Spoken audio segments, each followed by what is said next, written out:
Hello students. तो बच्चों आज का हमारा टॉपिक है energy distribution in a capacitor, कि आखिरकार हमारा किसी कैपेसिटर में एनर्जी किस तरीके से डिस्ट्रीब्यूट होता है। ठीक है। और उसके बाद दूसरा टॉपिक हम लोग का है loss of energy in a capacitor या loss of energy in energy distribution. ठीक है। तो सबसे पहले हम लोग बात करते हैं energy distribution in a capacitor और उसके बाद हम कैलकुलेट करेंगे लॉस ऑफ एनर्जी। अब बेटा देखिए, इसके आपके दो डायग्राम होते हैं। ठीक है। या तो मैं इस तरीके से ले लूँ, एक कैपेसिटर ए जिसका कैपेसिटेंस C1 है, दूसरा कैपेसिटर बी जिसका कैपेसिटेंस हमारा C2 है। ठीक है। या फिर दूसरा डायग्राम हम लोग का कैसा हो सकता है इसका,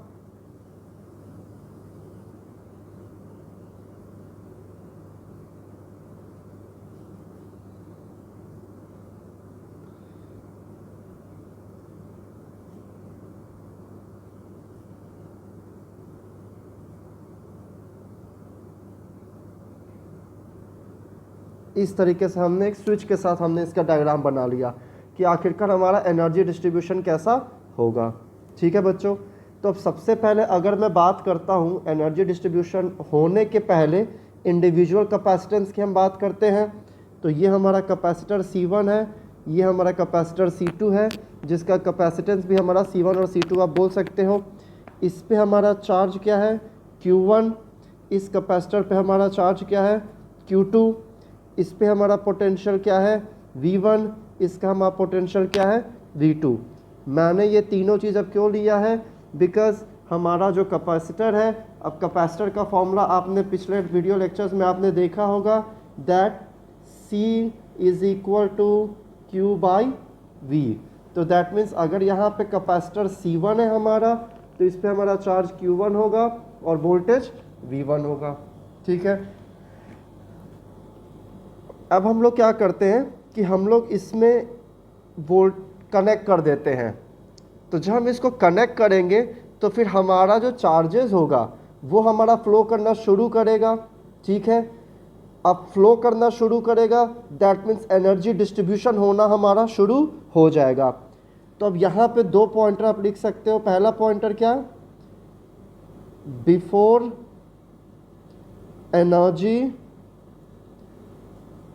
डिस्ट्रीब्यूशन, मतलब एनर्जी डिस्ट्रीब्यूशन के पहले तो हम क्या लिख सकते हैं कि हमारा जो V1 है वो हमारा किसके इक्वल है, तो Q1/C1 की इक्वल है, और V2 हमारा किसके इक्वल है, तो Q2/C2 के इक्वल है।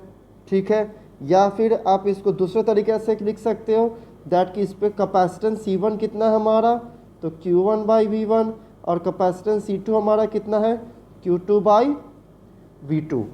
ठीक है। तो यहाँ पे तो मैंने लिख दिया क्या चीज़, V1 V2 के टर्म में मैंने आपका यहाँ पे before energy distribution individual capacitor पे हमारा कितना वोल्टेज होगा वो मैंने कैलकुलेट कर लिया। अब अगला होगा हमारा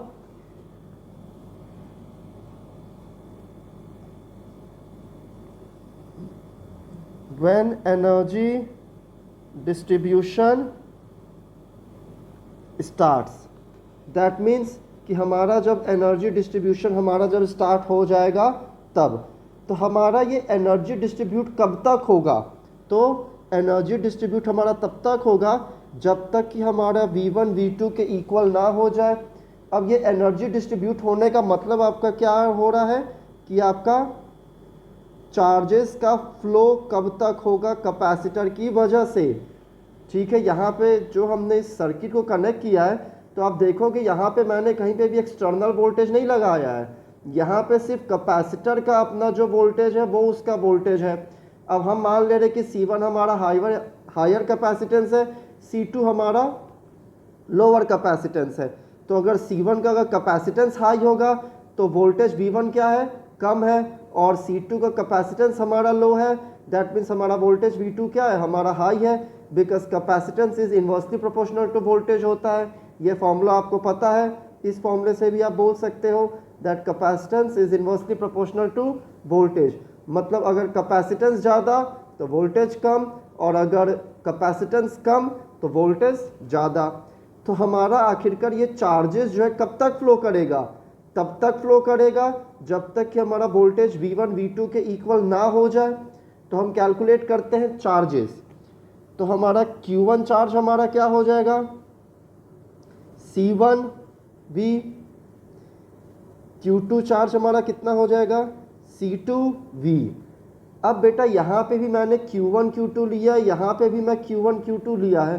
तो अब यहाँ पे आपका चेंजेस क्या हो जाएगा, व्हेन एनर्जी डिस्ट्रीब्यूशन स्टार्ट्स, तो चार्जेस में कुछ ना कुछ चेंजेस आएगा because the charges have started flowing. तो Q1 डैश हमारा किसके इक्वल होगा, C1V के, और Q2 डैश हमारा किसके इक्वल होगा, C2V के। दैट मीन्स कि अब अगर मैं कंबाइंड चार्जेस में निकालना चाहूँ total charge Q dash which is equal to Q1 dash plus Q2 dash, तो Q डैश हमारा फिर किसके इक्वल मैं लिख सकता हूँ, C1V प्लस C2V, और Q dash is equal to C1 plus C2 into V। ये तो मैंने चार्जेस के टर्म में निकाला। अब बाय चांस अगर आपको वोल्टेज के टर्म में निकालना होगा तो फिर वोल्टेज के टर्म में हम कैसे निकालेंगे, हमारा ये भी एक कॉन्सेप्ट आता है। तो वोल्टेज के टर्म में हमें पता है दैट V हमारा क्या हो जाएगा, Q1 डैश बाई C1, ठीक है।